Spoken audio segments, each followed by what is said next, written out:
ओम शांति। आज के तारीख हलो 17 नवेम्बर 2024।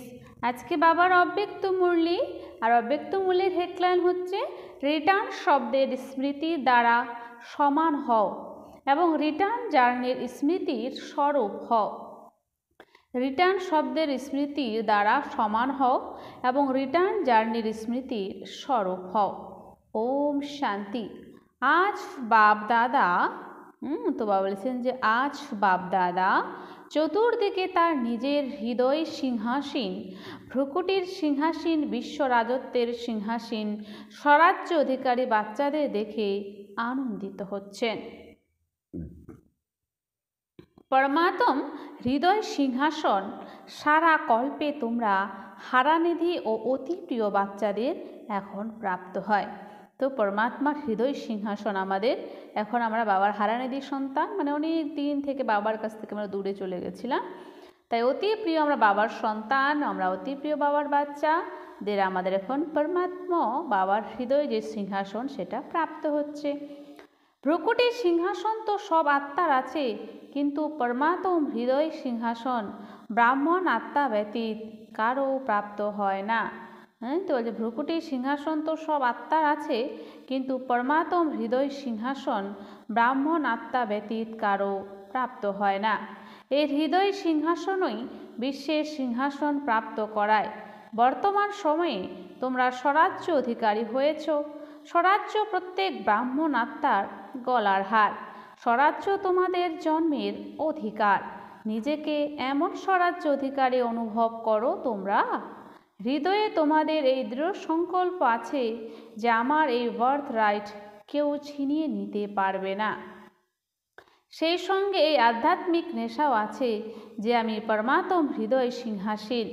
মানব জীবনে তনের ক্ষেত্রে বিশেষভাবে হৃদয়ই মহান হিসেবে গাওয়া হয়ে থাকে। হৃদয় থেমে গেল তো জীবন সমাপ্ত। বাবা বলছেন হৃদয় থেমে গেল তো জীবন সমাপ্ত। সুতরাং আধ্যাত্মিক জীবনেও হৃদয় সিংহাসনের মহত্ব অনেক। যারা হৃদয় সিংহাসীন সে আত্মাদের বিশেষ আত্মা হিসেবে গায়ন হয়ে থাকে। সেই আত্মাদের ভক্তরা মালার দানা রূপে স্মরণ করে থাকে। সেই আত্মারা কোটির মধ্যে কিছুর মধ্যেও কেউ হিসেবে গাওয়া হয়ে থাকে। তো তারা কারা? তোমরা পাণ্ডবও আছে, মাতারাও আছে, হাত নাড়াচ্ছে। তো বাবা বলেন অতি প্রিয় বাচ্চারা কখনো কখনো হৃদয় সিংহাসন ছেড়ে কখনো হৃদয় সিংহাসন ছেড়ে দেহরূপী মাটির সাথে কেন হৃদয় সংযুক্ত করো? দেহ হলো মাটির, তাই তো অতি প্রিয় বাচ্চারা কখনো মাটিতে পা রাখে না। সদা সিংহাসনে আসনে কিংবা অতীন্দ্র সুখের দোলায় দোলে। তোমাদের জন্য বাপদাদা ভিন্ন ভিন্ন দোলনা দিয়েছেন। কখনো সুখের দোলায় দোলো, কখনো খুশির দোলায় দোলো, কখনো আনন্দময় দোলাতে দোলো। তো বাপদাদা আজ এমন শ্রেষ্ঠ বাচ্চাদের দেখছিলেন যে কিভাবে তারা নেশার সাথে দোলায় দুলছে। নিরন্তর দোলো, দোদুল্যমান, তোমরা মাটিতে যাও না।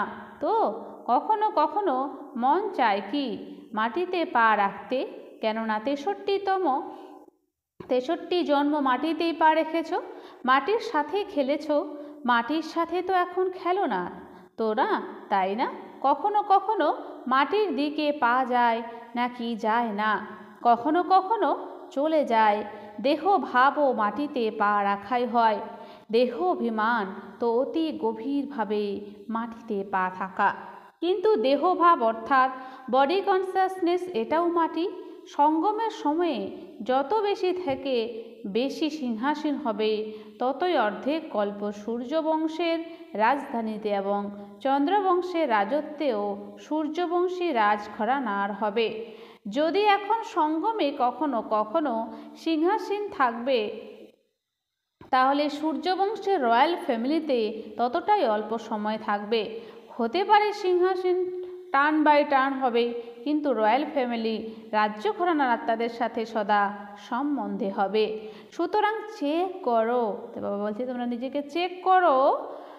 সঙ্গম যুগের আদি সময় থেকে এখন পর্যন্ত তা 10 বছর হোক বা 50 বছর কিংবা 66 বছরই হোক, কিন্তু যখন থেকে ব্রাহ্মণ হয়েছ তখন সে আদি থেকে এখনো পর্যন্ত কত সময় হৃদয় সিংহাসীন স্বরাজ্য সিংহাসীন ছিলে?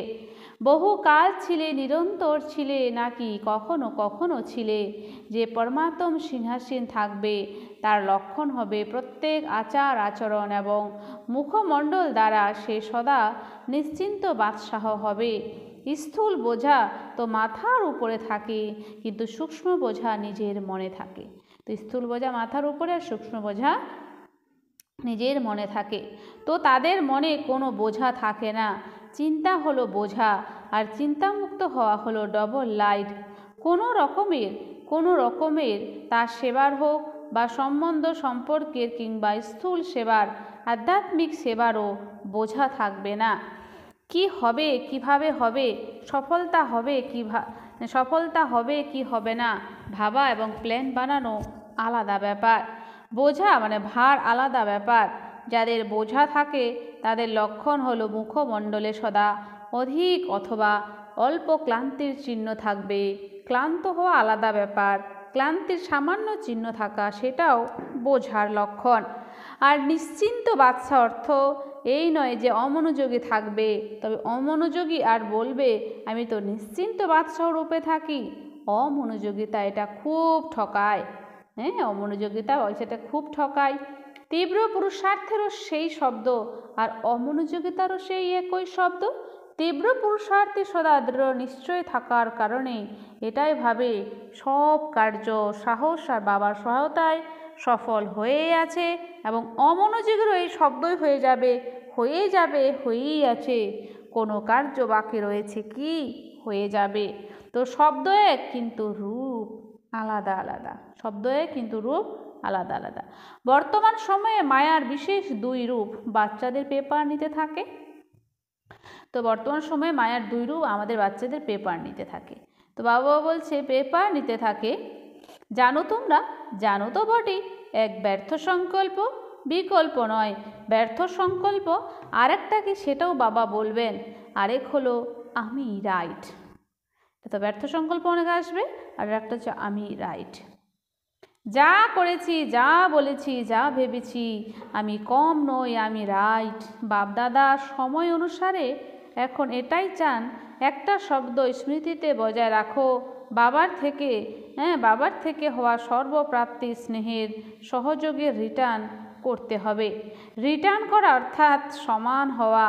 দ্বিতীয়ত এখন আমাদের রিটার্ন জার্নি, ফিরতি যাত্রা, একটাই শব্দ রিটার্ন সদা যেন স্মরণে থাকে। সেই জন্য খুব সহজ সাধন হলো প্রতিটা সংকল্প, বল আর কর্ম ব্রহ্মা বাবার সাথে মিলিয়ে করে নাও।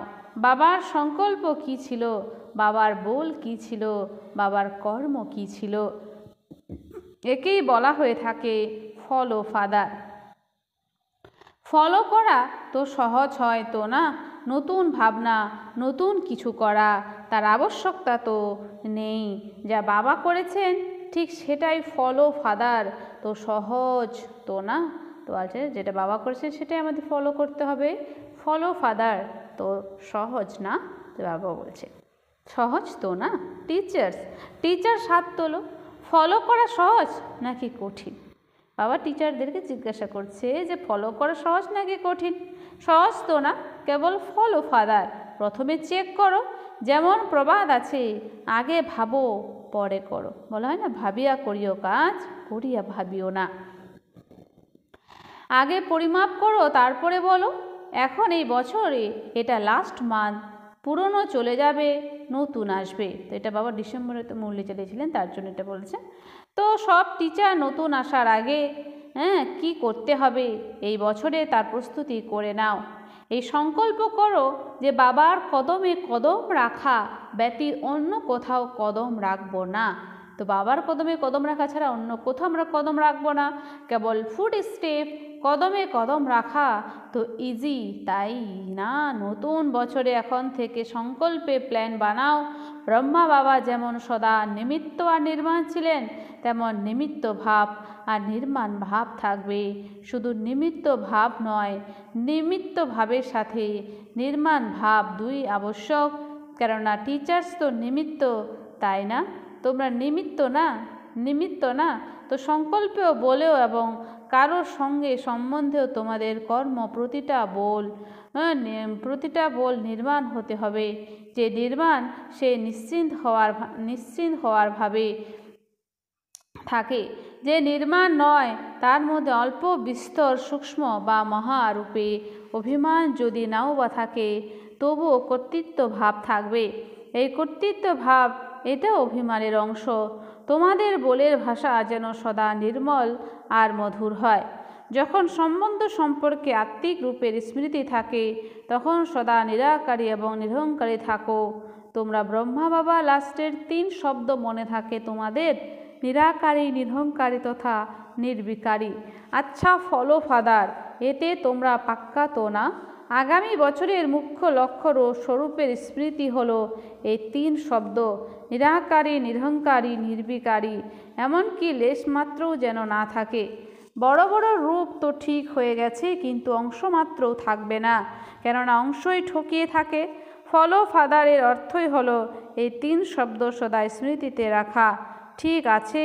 আচ্ছা ডবল ফরেনার্স ওঠো, ভালো গ্রুপ এসেছে। বাপদাদা ডবল ফরেনারদের একটা ব্যাপারে খুশি, জানো?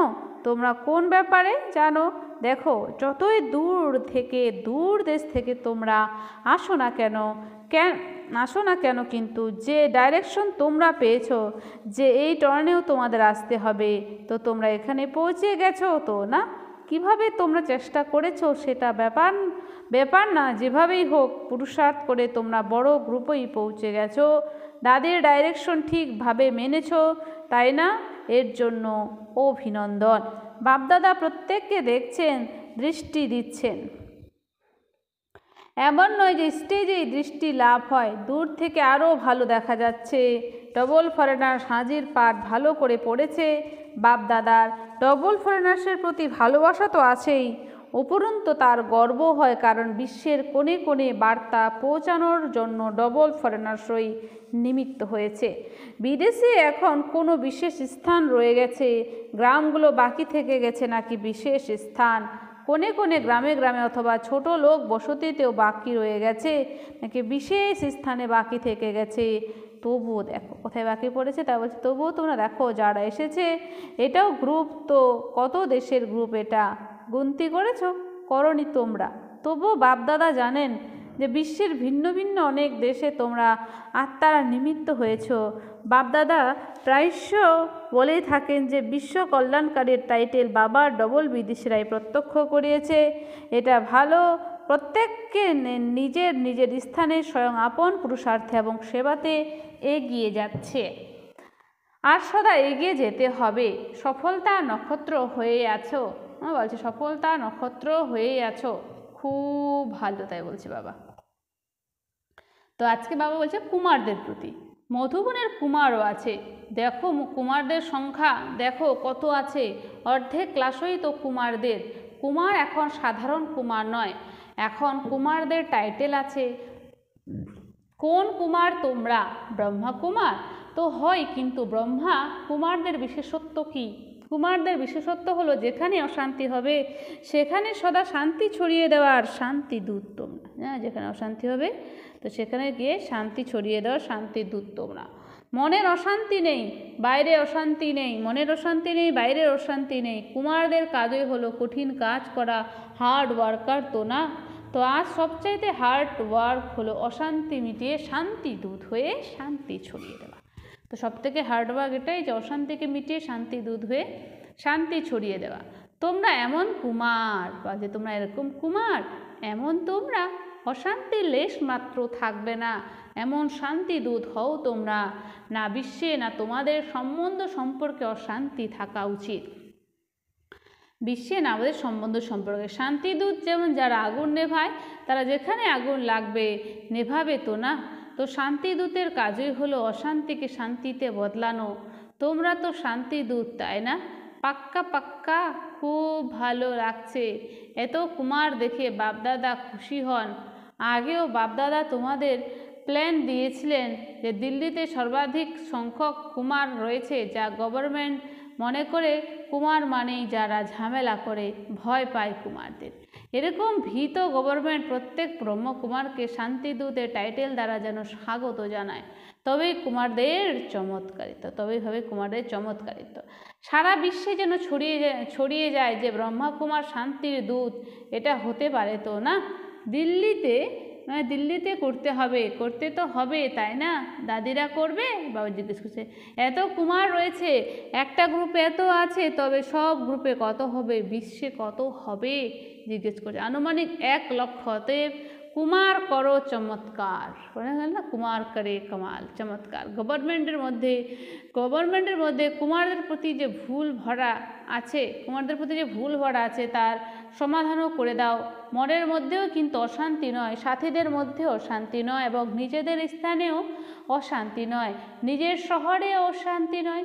কুমাররা শুধু তোমাদের মুখে বোর্ড লাগানোর প্রয়োজন নেই, কিন্তু তোমাদের ললাটে অটোমেটিক্যালি যেন লেখা হয়ে আছে যে এরা শান্তিদূত, সেটা অনুভূত হতে দাও। ঠিক আছে তো না? তো শান্তিদূত যে কুমাররা, সেটা সবাইকে অনুভব করাতে হবে। কুমারীদের প্রতি তো বাবা আবার কুমারদের বলেন, এখন কুমারীদের প্রতি বাবা বলছেন কুমারীরাও সংখ্যায় বলছেন যে কুমারীরাও সংখ্যায় অনেক রয়েছে। সেই সময় বাবা মিলনে কুমারীরাও কিন্তু অনেকজনই এসেছিলেন। যারা সেন্টারে থাকে তারা নয়, যারা সেন্টারে থাকে না তারা ওঠো। তো বাবা বলছে যারা সেন্টারে থাকে তারা নয়, যারা সেন্টারে থাকে না তারা ওঠো। তো এই সব কুমারীর লক্ষণ কি? তো বাবা বলছে যারা চাকরি করে না তাদের কুমারীর লক্ষণ কি? চাকরি করতে চাও নাকি বিশ্ব সেবা? মাথায় মুকুট রাখতে চাও নাকি চুপড়ি রাখতে চাও? কি রাখতে চাও? দেখো, সব কুমারীকে করুণাকর হতে হবে, বিশ্বের আত্মাদের যেন কল্যাণ হয়ে যায়। কুমারীদের জন্য গায়ন আছে, তারা 21 কুলের উদ্ধার করে, তো অর্ধেক কল্প 21 কুল হয়ে যাবে। তো সত্যযুগ তথাযুগ আমাদের অর্ধেক কল্প 21 কুল হয়ে যাবে। তো তোমরা এমন কুমারী যারা 21 কুলের কল্যাণ করবে, তারা হাত তোলো।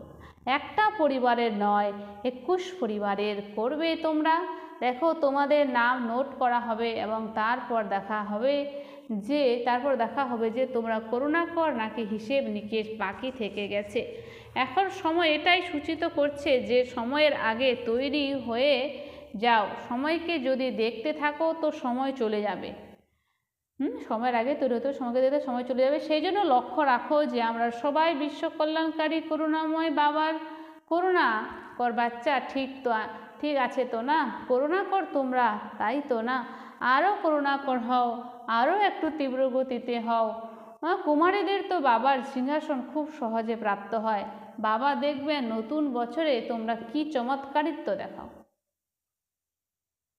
তো বলছে নতুন বছরে তোমরা কি চমৎকারিত্ব দেখাও। আচ্ছা, মিডিয়া থেকে 108 রত্ন এসেছে। সেই সময় মিডিয়া থেকে 108 জন গেছিলেন। এটা ভালো মিডিয়ার লোকেরা চমৎকার করে দেখাবে, যাতে সবার বুদ্ধিতে আসে যে বাবার থেকে অবিনাশী উত্তরাধিকার নিতে হবে, কেউ যেন বঞ্চিত থেকে না যায়। এখন বিদেশেও মিডিয়ার প্রোগ্রাম চলতেই থাকে, তাই না? এটা ভালো। বিভিন্ন রূপে যে প্রোগ্রাম রাখে সেসব লোকে খুব ইন্টারেস্টেড হয়। তারা ভালো করছে আর করতে থাকবে, আর সফলতা তো আছেই।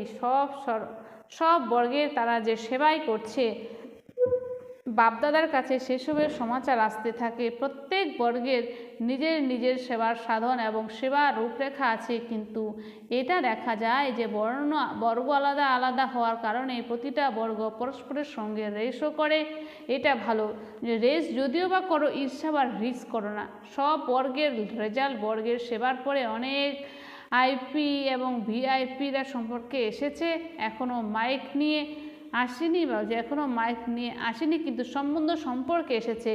আচ্ছা, বাপদাদার করানোর এক্সারসাইজ মনে আছে তোমাদের? এই মুহূর্তে নিরাকারে এটাই হলো ঘুরতে ফিরতে বাবা আর দাদার ভালোবাসার রিটার্ন। সুতরাং এখন এই আধ্যাত্ম এক্সারসাইজ করো। সেকেন্ডে নিরাকারী, সেকেন্ডে ফরিস্তা বাপদাদার ড্রিল করিয়েছেন।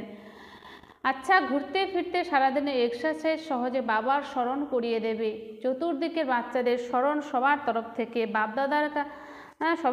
থেকে বাপদাদার কাছে পৌঁছেছে। প্রত্যেক বাচ্চা এটা মনে করে হ্যাঁ বলছে প্রত্যেক বাচ্চা এটা মনে করে আমার স্মরণ দিও, আমার স্মরণ দিও। কেউ সেটা পত্রের দ্বারা পাঠায়, কেউ কার্ডের দ্বারা, কেউ মুখ দ্বারা, কিন্তু বাপদাদা চতুর্দিকে বাচ্চাদের প্রত্যেককে নয়নে সমাহিত করে রেসপন্স স্বরূপ স্মরণের পদ্মগুণ স্মরণের স্নেহ সুমন দিচ্ছেন।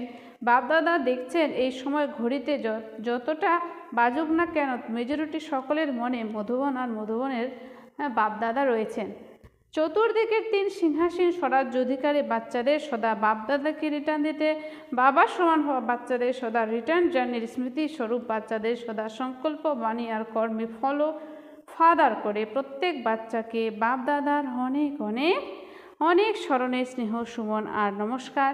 সমস্ত আত্মারূপী বাচ্চারা জানে মাতা পিতা বাপদাদাকে স্নেহ সুমন আর নমস্কার। আজকের বরদান, সর্ব আত্মার মধ্যে নিজের শুভ ভাবনার বীজ বপন করে মাস্টার দাতা হব।